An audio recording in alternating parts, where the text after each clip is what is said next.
नमस्कार, मैं हूं रमन कुमार, आप देव बच्चन की आवाज़। आज नो तम्बाकू डे है और आज सरकार की तरफ से बड़ी-बड़ी घोषणा और बड़ी-बड़ी पोस्टर पंपलेट लगाना स्वाभाविक बात। स्वास्थ्य मंत्री ने इस मौके पर शपथ भी दिलाया, क्योंकि हर साल की तरह एक प्रोटोकॉल निर्धारित है। निश्चित ही स्वास्थ्य मंत्री भारत सरकार और राज्य के सभी जागरूक सरकार आज के दिन नो तम्बाकू नो कहने के लिए हज़ारों करोड़ रुपए खर्च किए होंगे। इसके अलावा भारत के जिम्मेदार नेता अपना ज्ञान भी अवश्य दिए होंगे। अब ये ज्ञान सिर्फ आज तक के लिए सीमित था या फिर हमेशा के लिए, यह बात किसी मंत्री या नेताओं ने साफ नहीं किया। लेकिन एक सवाल जो हर बार पीछे छूट जाता है कि क्या तंबाकू दिवस सिर्फ एक दिन छोड़ने के लिए होता है या फिर हमेशा के लिए? दूसरा सवाल, आखिर क्यों सरकार को करोड़ों रुपए लगाकर बैनर और होर्डिंग लगाने की जरूरत पड़ती है? हर साल 13 लाख लोगों के मौत के जिम्मेदार कौन है? क्या सरकार इसकी जिम्मेदारी नहीं ले सकती है और इन तंबाकू उद्योग को बंद करवा दे तो ऐसा नहीं हो सकता है। हर साल तंबाकू से होने वाले कैंसर और उसके इलाज पर लगभग 1.77 लाख करोड़ रुपए खर्च करती है, जो कि हमारे जीडीपी का 1% है। सरकार को यह भी बताना चाहिए कि इससे सरकार को कितना लाभ होता है और राजनीतिक पार्टियों को क्या लाभ है। क्या ऐसी उद्योग धंधे को बंद नहीं किया जा सकता या फिर राम भरोसे जिस ज्ञान पर आधारित है सारा कार्यक्रम ऐसे ही चलता रहेगा?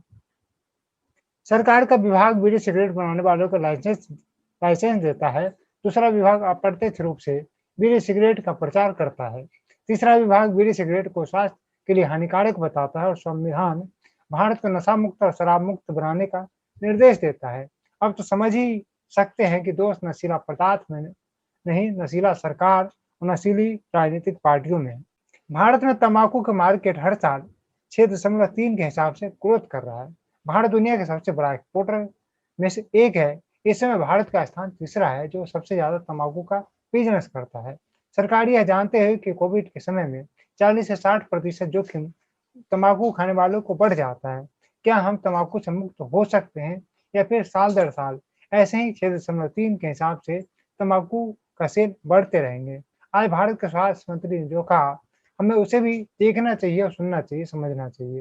दूसरी बात, जिस प्रकार से शराब की सेल बढ़ती जा रही है और दिल्ली में यहाँ तक कि शराब पीने वाले की उम्र घटाकर 21 साल कर दिया गया है।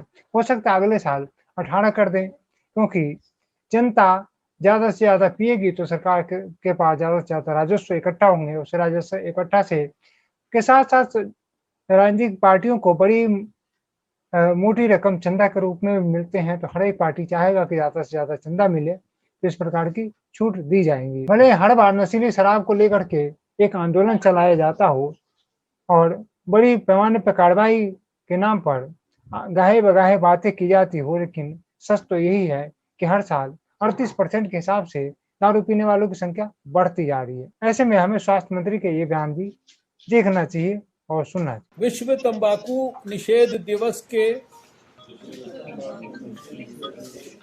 इस अवसर पर हाँ जी, मैं हेलो, हाँ जी, यह शपथ लेता हूं हाँ जी, बताओ। नमस्ते कि जी, मैं कभी भी हाँ जी, नमस्ते, बढ़िया जी। धूम्रपान व अन्य किसी भी प्रकार के तंबाकू उत्पादों का सेवन नहीं करूंगा एवं अपने परिजनों हाँ, या परिचितों को हाँ, हाँ, पहचान भी धूम्रपान व अन्य तंबाकू उत्पादों हाँ, बताइए। का सेवन नहीं करने के लिए प्रेरित नंबर करूंगा। शर्मा, मैं अपने कार्यालय परिसर को हाँ, तंबाकू मुक्त रखूंगा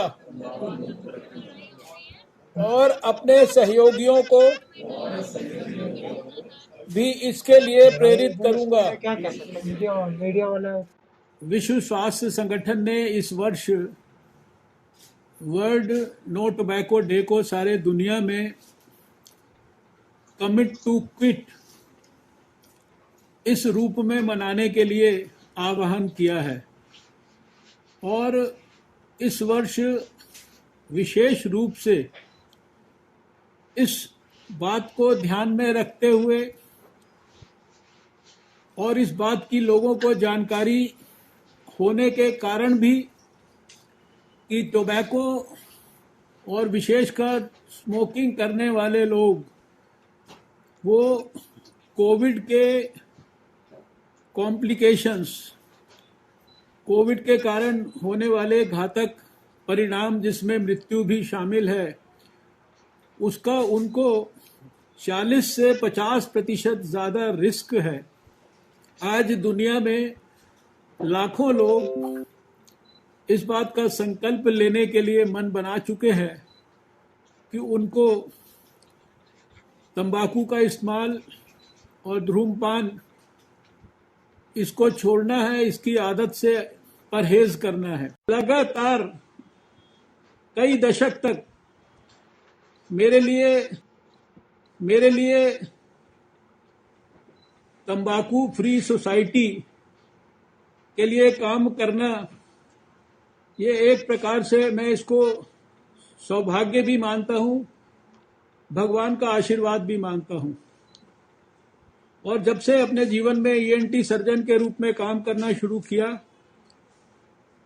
और लगातार कई दशक तक उन मरीजों को देखा जो कि कैंसर और दूसरी घातक बीमारियों के शिकार हुए इसलिए क्योंकि वो धूम्रपान करते हैं और तंबाकू का इस्तेमाल करते हैं, और फिर बाद में उनकी स्वास्थ्य की दृष्टि से किस प्रकार की कष्टदायक और दयनीय स्थिति होती है, तो इसने व्यक्तिगत तौर पर मुझे तंबाकू के खिलाफ काम करने के लिए प्रेरित किया। दिल्ली में स्वास्थ्य मंत्री के रूप में देश का पहला कानून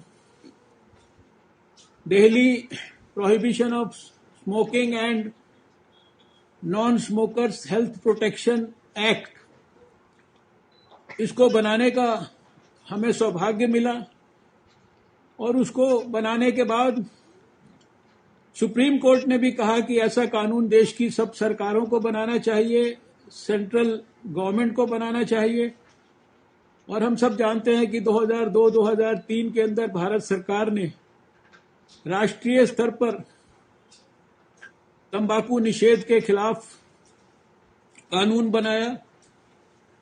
अभी पिछले वर्ष नरेंद्र मोदी जी के नेतृत्व में हमारी सरकार ने ई सिगरेट्स को बैन करके और एक ऐतिहासिक फैसला भी किया, ऐतिहासिक कानून भी पार्लियामेंट के अंदर पास किया। ये हमारी एंटी टोबैको मूवमेंट को सुदृढ़ करने के अंदर एक और महत्वपूर्ण पड़ाव था।